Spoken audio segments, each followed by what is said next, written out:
you know? Great, thank you for that question. Yeah, let's go to you in the red jumper. Thank you for coming. I wanted to ask a question. You seem to be sitting on a wealth of knowledge and something that you've been working on for, how you put 40 years.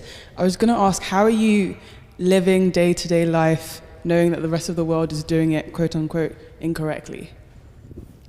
Well, it's been 40 years of me dancing on this thing. For 40 years, I was told I was wrong.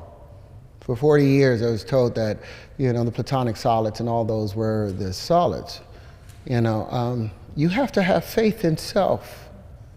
All of this, I can sit up here and tell you guys that, I'm the smartest man in the world. I figured out what Da Vinci and none of them could do.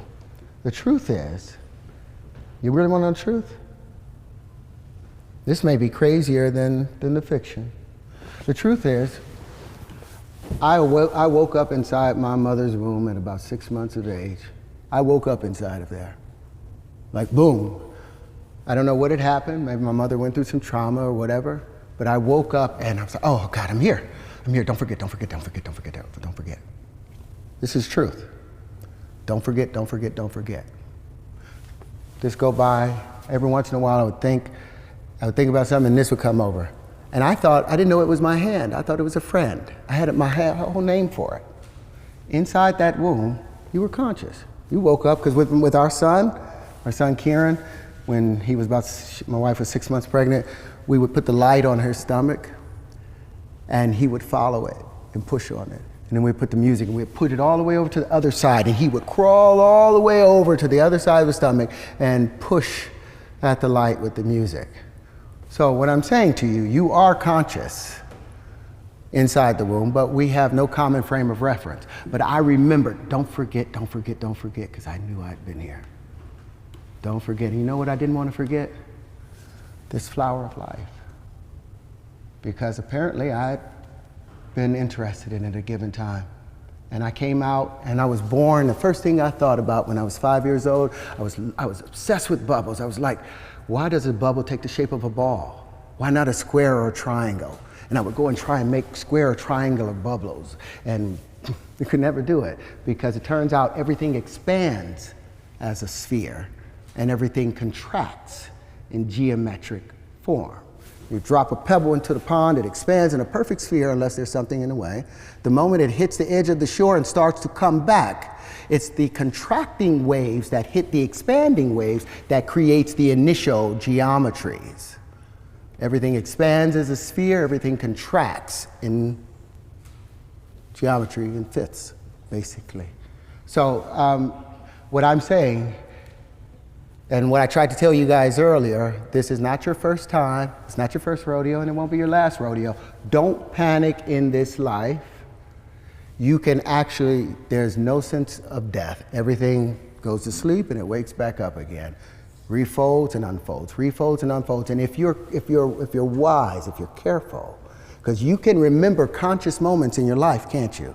You can remember moments when you're like, wait a minute, I'm in a bigger space than just this little body right here. You become fully aware of everything around you. And if you quiet yourself, you can think about those things. Well, apparently I did that at the last passage, because when I came into this life, I woke up, remember, don't forget, don't forget, don't forget, don't forget, don't forget. And the first thing I did was worked out the flower of life. When I was 6 years old, I started making these pieces. What Da Vinci tried to do at 80, I did at 6 years old because I had been working on it perhaps from a past life. Now, I'm not trying to say I'm crazy or there's reincarnation or anything, but we know that energy does not die. Energy just reboots itself and reboots itself. So we are eternal, so stop panicking, thinking your life is over. You've done this trillions of times. You'll get good at it and we'll be perfect one time if we get conscious, but we have to get conscious. Because I can either say I'm the smartest man in the world, that I figured out what nobody else in the world could figure out. With Aristotle, with Plato, Pythagoras, all of them tried to figure this out, but I know I am not smarter than these men. So I know that there's something to the consciousness of carrying things through, because the information and the knowledge that I have, I didn't go to school. I I had a 1.6 grade point average graduating from high school because I had other things to do. But this information kind of educated me along the way because I was born into it. And now I have the pieces to follow it, and hopefully Chris and maybe Oxford and will do some of the vetting for these things, and we can change the world. But if not, I'll keep doing it, and I'll do it in the next lifetime. If not this one, and the next lifetime after that.